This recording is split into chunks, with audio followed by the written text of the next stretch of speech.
अस्सलाम वालेकुम नाजरीन। ड्रामा सीरियल बरहम की नेक्स्ट एपिसोड में आप देखेंगे ये रमशा जो कि चालाक लोमड़ी तो है ही, बड़ी चालाकी के साथ अपनी सारी चालें चल रही है। अपने दोस्त के साथ जब शॉपिंग पर गई तो आज मुलाजमों के लिए भी कुछ ले आती हैं। वो आती इन्हें देते हैं और मुलाजमीन तो खुश हो जाते हैं। खास तौर पर यही खास मुलाजमा जिसे सारी हकीकत मालूम है, क्योंकि तैमूर पाशा की बीवी अर्जुमन का सारा राज इसने चुपके से सुन लिया था। खैर अभी तो ये मुलाजमा भी बहुत खुश हो जाती है, मगर ये सब देखकर अर्जुमन बेगम बड़ी हैरान हुई।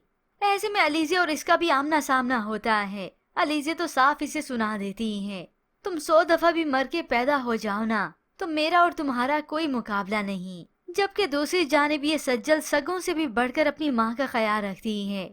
जहाँ पर ये सज्जल एक वक्त में 35,000 का जोड़ा लेती है, तो इधर यही सज्जल माँ के इलाज के लिए 35,000 के लिए तरस रही है।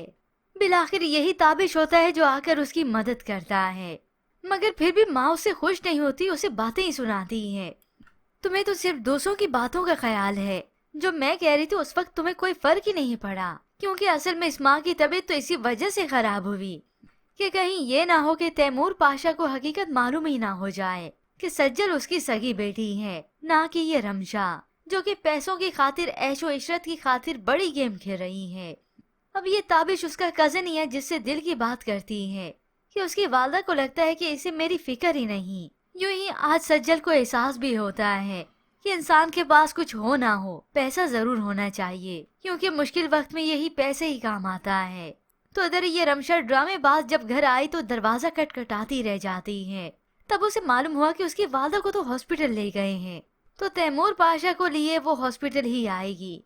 फिर यूं ही अगले दिन जब अलीजे काफी परेशान थी तो वो दौड़ी दौड़ी चली जाती है इस ताबिश के पास। वो तो वैसे भी रेस्टोरेंट में ड्यूटी पर ही मौजूद था। अलीजे उसे साथ चलने का कहती है तो ताबिश भी दो टोक कह देता है, मैं तुम्हारे कोई डैड का मुलाजिम नहीं हूँ जो तुम्हारे हुक्म का पाबंद हूँ। ये सुनकर अलीजे को तो अपनी इंसल्ट काफी फील होती है। सबके सामने ताबिश उसे यही कुछ सुनाता है। घर आकर यही अलीजे अपने कमरे में आकर तोड़ फोड़ करती है। वालदा को शोरो गुल की आवाज सुनाई दी तो इसके कमरे में आती हैं, उसे तसल्ली से बिठाती हैं। अलीजे क्या हुआ है? तो वो अपनी माँ से सवाल करती हैं। प्यार मोहब्बत में लोग क्या अपनी सेल्फ रिस्पेक्ट बिल्कुल भूल जाते हैं। तो कमरे के बाहर ये रमशा जिसे आवाजें आई तो सुनने ठहर गई कि आखिर बातें क्या चल रही हैं।